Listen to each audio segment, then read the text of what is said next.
A sequel to one of the most beloved and heartfelt Pixar movies of all time? Sounds interesting. Since I've met you, you've shown me how to do stuff I never dreamed of doing. It's working!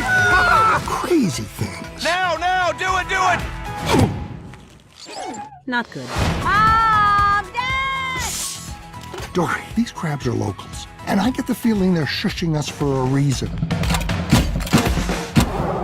And there's the reason. That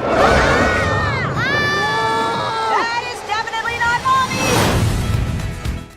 So Finding Dory is directed by Andrew Stanton and obviously stars Ellen DeGeneres as our main character Dory, as well as many other returning faces and new additions to the cast. And getting right into it, I really enjoyed Finding Dory. I wasn't too excited about the movie, I saw Finding Nemo, I've seen it loads of times. It was part of my childhood, but it wasn't like Star Wars. It wasn't something that was like really close and near and dear to my heart. I really did enjoy it, and it was always something I liked to watch, but I wasn't like this huge Finding Nemo fan like some other people I know who were super excited for this movie. Now, that being said, I still wasn't overjoyed to hear that this movie was being made a couple years back. I heard that it was coming out, and I was like, is that really a good idea? Are they going to do the story justice? Is it just going to be, kind of campy and just kind of a retread?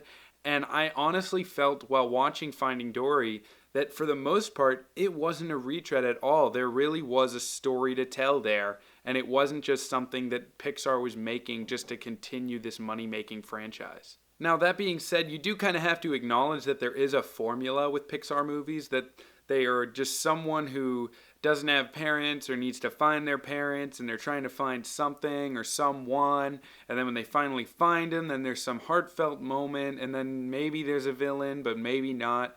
It's just kind of tricky because Pixar movies do follow pretty cookie cutter formula. Now, at the same time, Pixar has really mastered this formula and is really able to put their own spin on this formula every time they go out to make a new movie. So even though the movie was kind of cookie cutter and followed the classic Pixar formula that we're so used to, I still felt like it was more than an entertaining time at the movie theater. Now, one of my biggest worries about Finding Dory that I didn't already mention was simply our main character Dory, portrayed by Ellen DeGeneres. And she is one of the more standout and funnier aspects of the first movie, Finding Nemo, but I didn't really think that she was gonna be able to carry her own movie. But in the end, I actually felt like she was very good and very funny, and for the most part worked. I felt like some of her flashbacks and some of her regaining her memories were a little cheesy and a little overdone, but overall, I thought that she was a really easy to follow and a really fun hero to get behind. Now, getting into possibly my favorite part of the whole movie was Ed O'Neill's portrayal of the octopus, Hank. I was really excited to see him in the movie, not only just because I love Ed O'Neill's work, and not only because I wanted to see the amazing animation that the studio accomplished with animating the octopus, Hank. The character himself was actually a lot more involved in the story than I expected him to be. And that really leads in perfectly to one of the biggest strengths of this movie, and that's the way that the side characters carry the story along. And it's not just Dory who needs to do everything. Ty Burrell and Caitlin Olsen play a couple of whales, and their relationship is really comical and really lends itself perfectly to the story. Hank's story is brilliant, and he's more involved in the story than you expect him to be, just like I said. And the only disappointing thing is that Marlin and Nemo really take a back seat in this movie, and them being the previous main characters, you expect them to kind of be shoving Dory out of the spotlight.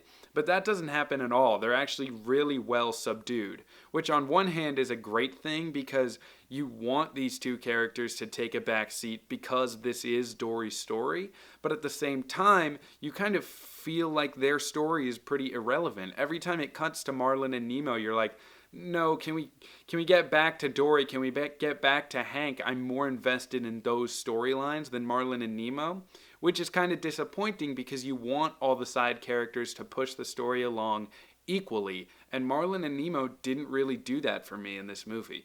Now, also, you have to acknowledge the animation in this movie. It's brilliant and it's breathtaking and it looks better than ever. And you just kind of have to, give Pixar credit where it's due.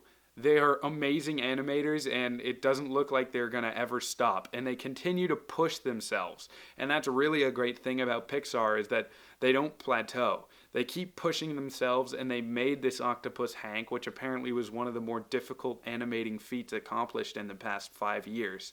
So I really was excited to see how pretty the movie looked, and it sure does look beautiful. In the end, I think Finding Dory is the ideal sequel to Finding Nemo that I always wanted. I think it really continues the story perfectly. It doesn't feel like a cash grab or like a retread. It really feels like a continuation of the story of these characters, and I think really works and will go down as a classic amongst Finding Nemo.